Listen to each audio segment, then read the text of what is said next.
இன்றைய வேத வாசிப்பு லூக்கா 10ஆம் அதிகாரம் 27 முதல் 37 வரையிலான வசனங்கள்.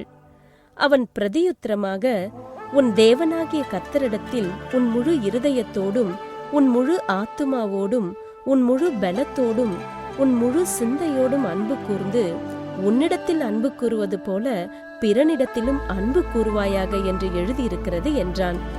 அவர் அவனை நோக்கி, நிதானமாய் உத்தரவு சொன்னாய், அப்படியே செய், அப்பொழுது பிழைப்பாய் என்றார்.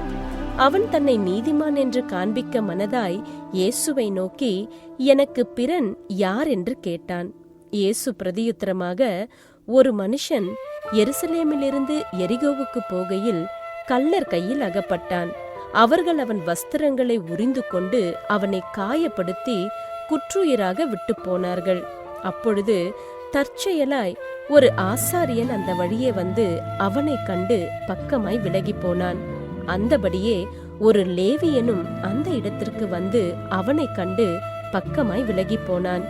பின்பு சமாரியன் ஒருவன் பிரயாணமாய் வருகையில் அவன் கண்டு மனதுருகி கிட்ட வந்து அவனுடைய காயங்களில் எண்ணெயும் திராட்சரசமும் வார்த்து காயங்களை கட்டி அவனை தன் சுய வாகனத்தின் மேல் ஏற்றி சத்திரத்திற்கு கொண்டு போய் அவனை பராமரித்தான்.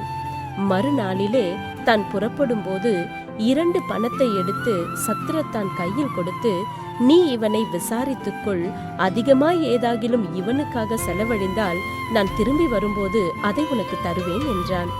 இப்படி இருக்க கள்ளர் கையில் அகப்பட்டவனுக்கு இந்த 3 பேரில் எவன் பிறனாய் இருந்தான், உனக்கு எப்படி தோன்றுகிறது என்றார். அதற்கு அவன், அவனுக்கு இரக்கம் செய்தவனே என்றான்.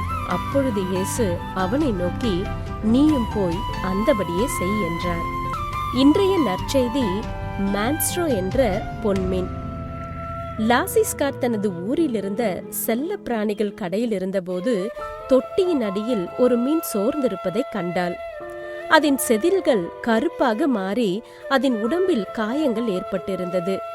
10 வயதான அந்த மீனை விலைக்கு வாங்கிய லாசி அதற்கு மான்ஸ்ட்ரோ என்று பெயரிட்டு அதை பிரத்யேகமான மீன் தொட்டியில் வைத்து தினமும் தண்ணீர் மாற்றி அதை பராமரித்தாள். மான்ஸ்ட்ரோவின் வளர்ச்சியில் மாற்றம் ஏற்பட்டு அது மெல்லமாக நீந்த துவங்கி உருவத்திலும் வளர்ச்சி அடைந்தது. அதன் கருப்பு செதில்கள் தங்க நிறத்திற்கு மாறியது. லாசியின் அர்ப்பணிப்பு மிக்க பராமரிப்பினால் மான்ஸ்ட்ரோ புதுப்பிக்கப்பட்டது. லூக்கா 10ஆம் அதிகாரத்தில் கள்ளர்களால் காயப்பட்டு குற்றுயிராய் கிடந்த ஒரு மனிதனை குறித்த கதையை இயேசு சொல்லுகிறார். காயப்பட்ட அந்த மனிதனின் வேதனையை பொருட்படுத்தாமல் ஆசாரியனும் லேவியனும் அவனை கடந்து சென்றனர். ஆனால் ஒதுக்கப்பட்ட மக்கள் கூட்டத்தின் அங்கத்தினரான ஒரு சமாரியன் அவனை பராமரித்து அவனுடைய தேவைக்கு பண உதவியும் செய்தான். அந்த கதையில் சமாரியனே உண்மையான நண்பன் என்று நமக்கு சொன்ன இயேசு அதையே செய்யும்படி மக்களை வலியுறுத்தினார். மரிக்கும் தருவாயில் இருந்த அந்த மீனுக்கு லாசி செய்தது போல தேவையுள்ளவர்களுக்கு நாமும் நன்மை செய்வோம்.